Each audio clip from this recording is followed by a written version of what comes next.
তাহমিদের কাছে 295 টাকা আছে। সে 30 টাকা দিয়ে একটি জুস ও 10 টাকা দিয়ে একটি বিস্কুটের প্যাকেট কিনে। এক প্যাকেট চিপসের দাম 15 টাকা হলে সে বাকি টাকা দিয়ে মোট কত প্যাকেট চিপস কিনতে পারবে? খেয়াল কর, কোশ্চেনে বলেছে সে 30 টাকা দিয়ে একটি জুস এবং 10 টাকা দিয়ে একটি বিস্কুটের প্যাকেট কিনে। তাহলে জুস এবং বিস্কুট বাবদ তাহমিদের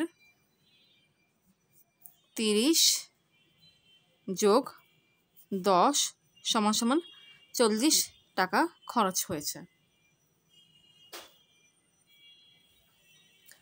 অর্থাৎ তাহমিদের কাছে এখন আছে 295 - 40 সমান 255 টাকা। কোশ্চেনে বলেছে এক প্যাকেট চিপসের দাম 15 টাকা।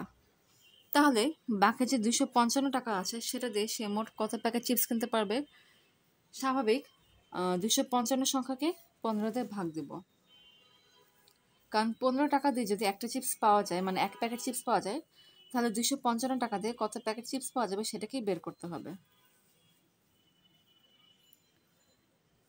15 একে 15, 7 15 105।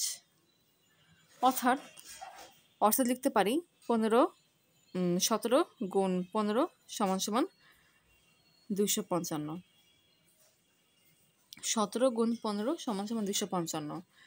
যেহেতু এক প্যাকেট চিপসের দাম 15 টাকা, তাহলে 17 প্যাকেট চিপসের দাম 255 টাকা। এই 255 টাকাই তাহমিদের কাছে জুস এবং বিস্কুটের প্যাকেট কেনার পর অবশিষ্ট ছিল। অর্থাৎ সে বাকি টাকা দিয়ে মোট 17 প্যাকেট চিপস কিনতে পারবে। এটাই অ্যান্সার।